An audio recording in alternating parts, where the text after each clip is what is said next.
Hello, welcome, and thank you for joining us today as a volunteer for the American Heart Association. By participating in this gratitude event, you are supporting the well-being of our neighbors and community members. And as an added benefit, you're also supporting your own well-being. I'm Rachel Ajemian. I'm the AVP of the Boston Social Campaigns, and I'm honored to represent our local team of staff and volunteers today. Before we get started, I want to take a moment to thank Therapeutics for their amazing support of the mission of the AHA by bringing this survey to companies like yours across Greater Boston. Through the Live Fierce, Be Well sponsorship in support of our centennial goal to bring health and hope to all. We're thankful for their support and commitment to giving back.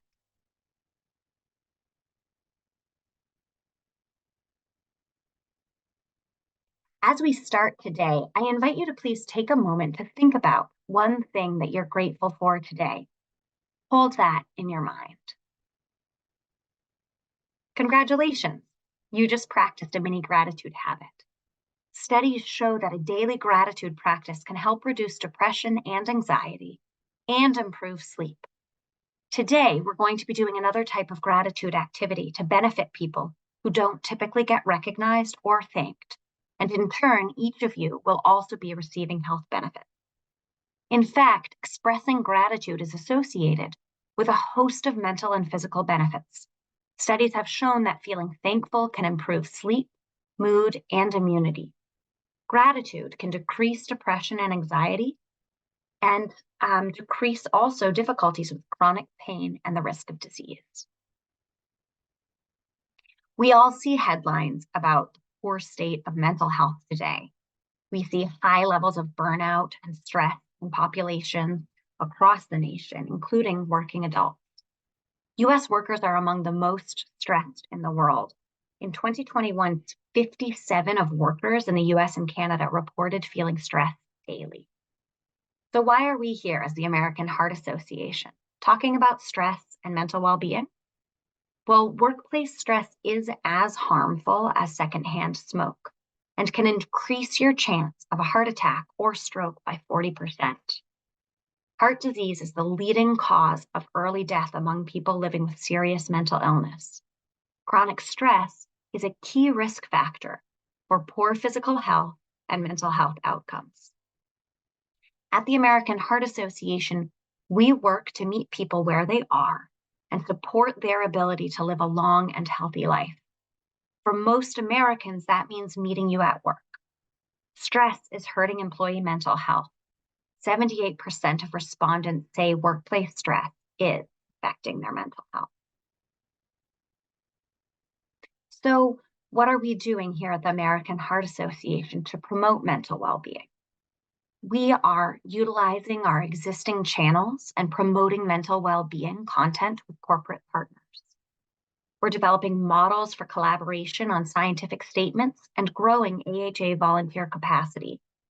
We're increasing awareness and education through a multimedia mental well-being campaign with the call to action to visit heart.org/stress.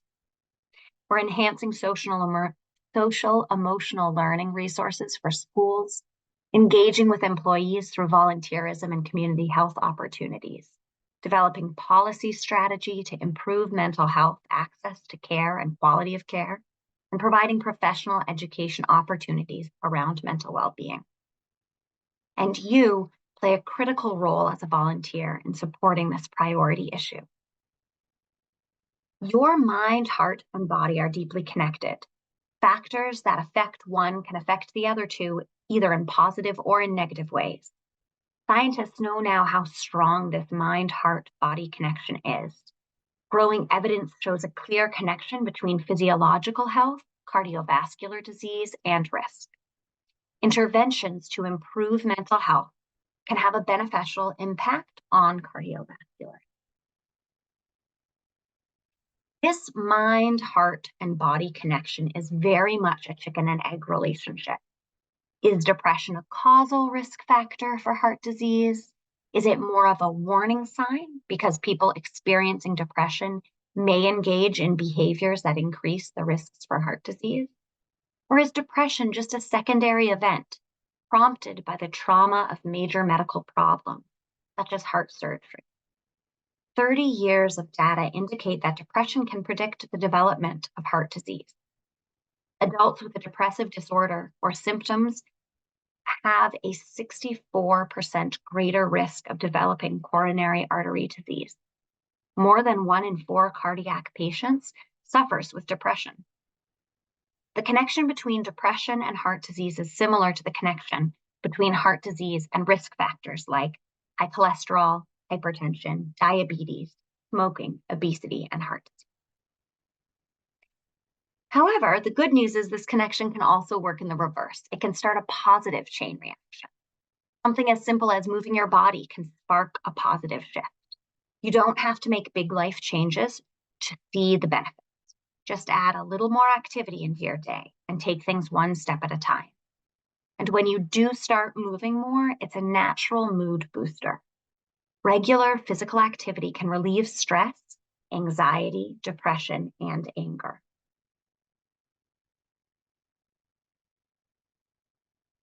You don't have to look far to see this impact.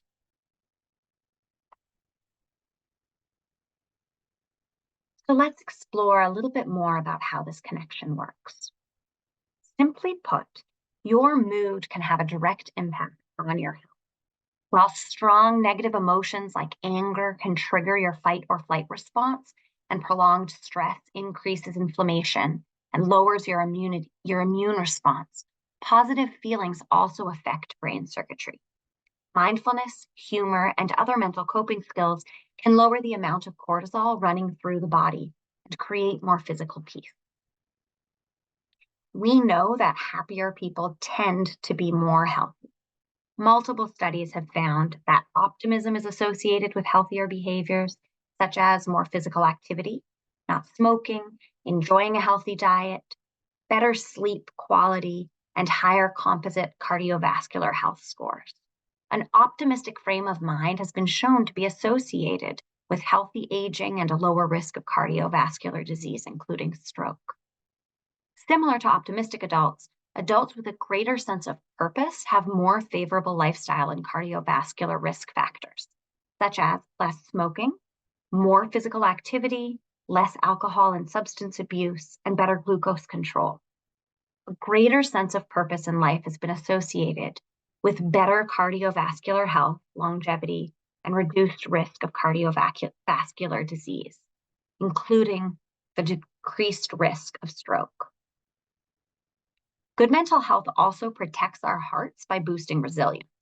So individuals with better psychological health tend to have better social support, be less likely to perceive daily stressors as threatening, be more likely to use problem solving and planning strategies to manage controllable stressors, and be better able to regulate their emotion and behavior. Together, these make us more adaptable and better able to deal with life's challenges. I want to pause for a moment. We've talked about how our mental health can improve our physical health and vice versa, but it is important for us to mention that to just take a pause and make sure that we don't oversimplify this and give the impression that we can just smile our way into better health.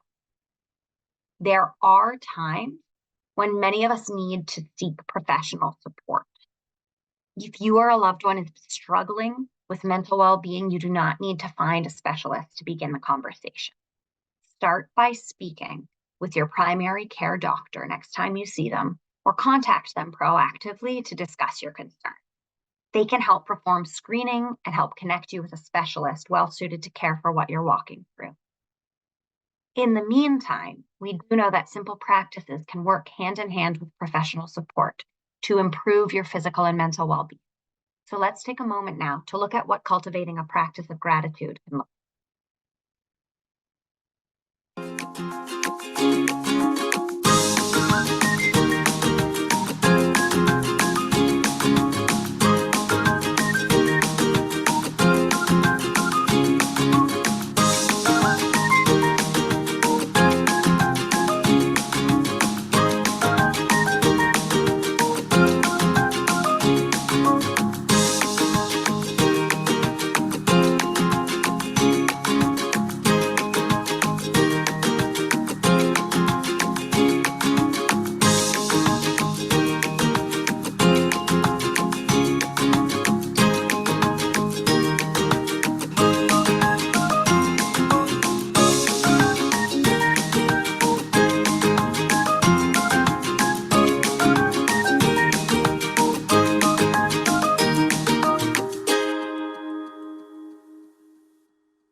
The American Heart Association has identified the 8 most important factors for cardiovascular health, life's essential 8, which include 4 health factors and 4 health behaviors to help manage your cardiovascular health. We're going to dig a little bit more into a few of the behaviors we can be aware of for ourselves in order to work with our mind, heart, and body connection to positively impact our holistic health. The 4 key health behaviors in Life's Essential 8 are not smoking and vaping, getting adequate sleep, eating a healthy diet, and engaging in 150 minutes or more of activity each week. So we know that exercise is good for us, but the word exercise can often make us think of traditional fitness activities like running or hitting the gym. It is important to remember that all movement counts and creates positive impacts on your health, including feel-good chemicals that boost your mood, improving your ability to fight off illness, lowering blood pressure, and reducing your risk of heart attack and stroke, also improving your sleep. Our days provide us with opportunities to move and get exercise at every turn. Yard work, dancing around the house, cleaning your home, playing with kids, and swimming at the park can all boost your health. Start small, even if it's 15 minutes a day, and eventually you'll build up to that recommended 150 every week. Another health habit in our Life's Essential 8 is fueling a good mood with a good diet, which includes fruits, veggies, grains, and lean protein. With this diet, you can fuel a good mood, strengthening a positive brain, heart, body cycle. Only 1 in 10 US adults and adolescents eats enough fruits and veggies, which is in part why the Heart Association is working alongside community partners to improve equitable access to nutritious foods so that everyone can access a healthy diet. And of course, sleep affects nearly every tissue in your body, helping you repair cells, tissues, and blood vessels, strengthening your immune system, lowering your risk of chronic disease, and so much more. Even though sleep is so good for us, 1 in 3 adults don't get enough sleep. A few ways to improve your sleep hygiene are aiming for at least 7 to 9 hours per night with regular sleep hours. Dim the lights, put devices away at least an hour before bed, block out excess light and sound, keep your room cool, and when you can't sleep, get up to reset, relax, and try again. In a follow-up email after this webinar, we will share more about our Wellbeing Works Better Resource Center, which is developed specifically for workplaces like yours to assess the mental health of their employee base and gain resources to help support areas where the company can improve workplace health and minimize workplace stress. This is a completely free, deep wealth of resources that your companies can tap into to improve health and support workplace productivity. We're almost ready to move into our activity of the day to support our community and pay it forward into this positive cycle of our mind, body, and heart connection. But before we jump into that, I'd like us to take a moment to consider how you can put positive motion into your own mind, heart, and body connection to make it work for you. Pause for a moment and write down 3 actions that you want to focus on over the next month. We have some options up here. Again, remember these behaviors support our mental and physical well-being. Sometimes we also need professional support. If you believe professional support may be helpful for you at this time, consider including contacting your primary care physician or attending a local neighborhood clinic as one of the actions that you can take for yourself. So let's dive a little bit more here into the Greater Boston area. As you know, the Heart Association invests millions of dollars each year into Greater Boston for medical research and innovation. But you may not know that as part of our meeting people where they are, we also have a community impact team that works year-round to address immediate needs in our community, specifically identifying the greatest barriers that get in the way of all members of our Greater Boston community having equitable access to healthcare and Life's Essential 8. In Eastern Massachusetts, we know that the greatest barriers getting in the way of breaking down the disparities we see between neighborhoods are, firstly, reducing the burden of chronic disease, specifically meaning managing uncontrolled hypertension. Secondly, increasing nutrition security. We speak a lot about food security, and the Heart Association comes alongside this work to help increase not only food security, but nutritious food security. Thirdly, we are working to eliminate disparities in community response. Namely, this means improving the bystander CPR rate so that women and people of color no longer have reduced rates of receiving CPR from bystanders in a life-threatening situation. So today, our team here, in partnership with our community impact team, we've selected 2 community-based organizations that we're going to all take a moment to thank and recognize. The Heart Association team works with these groups as we seek to improve health equity in Greater Boston and ensure that all members of our community have equitable access to the incredible medical care and scientific innovation that the AHA helps fund each year here. In a moment, I'll share a screen with some options of messages of gratitude. The activity that I am inviting you into right now is to take a moment and write a card to one or both of these groups. Then you're going to send it to our office here in the Boston area. And in 2 weeks, once we've received all of the cards from around the area, we will personally deliver these notes to our partners to boost their morale and thank them for the critical role that they play in improving the landscape of good health and health equity here in Boston. If you don't have a card with you right now, it's not a problem. Take the next few moments to write down your message on whatever notebook or paper that you have available. At the end of the day, you can take a movement break, walk to the store, select a beautiful card, copy your message over, and pop it in the mailbox. Let me tell you a little bit about these 2 groups that we are thanking today. Harvard Street Neighborhood Health Center and Heart of a Giant Foundation are both located in communities that the Heart Association has identified as our priority neighborhoods of Boston. These are neighborhoods where we see the disparities in access to good heart health. We see this through uncontrolled hypertension rates and through health outcomes. These 5 neighborhoods that we focus on are Mattapan, Roxbury, Dorchester, East Boston, and Hyde Park. Harvard Street Neighborhood Health Center is a community partner with us, a community health center with a few locations. Some of the services that they provide for our neighbors at the highest risk are blood pressure screenings, behavioral health, a WIC clinic, food pantry, Veterans Outreach Center, trauma team, and so much more. Truly supporting the holistic health of our community. The second group that we've selected today is the Heart of a Giant Foundation, another community partner that has come alongside the Heart Association's mission and who we in turn support as well. They work in our priority communities in Boston to improve early detection, diagnosis, and support of cardiac risk factors in high-risk populations.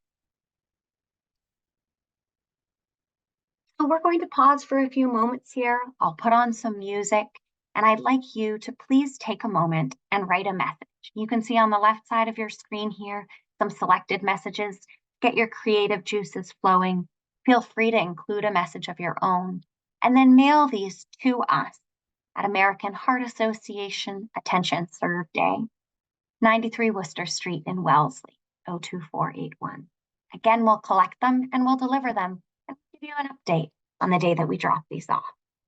Thank you so much for volunteering with the American Heart Association, for taking care of your own mental well-being and health, and for giving back to our community members who typically may not get the recognition for the incredible, important, and life-saving work that they have.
Thank you again for joining us. I'm going to go back to the names of the organization in case you'd like to check those again, take a screenshot or write it down.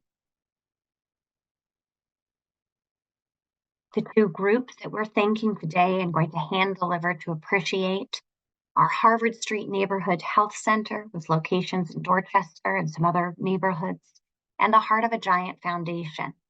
Both of these are doing incredible work to help us meet the gaps, fill in the gaps, and meet people where they are to ensure that everyone, everywhere has access to a healthy and long life.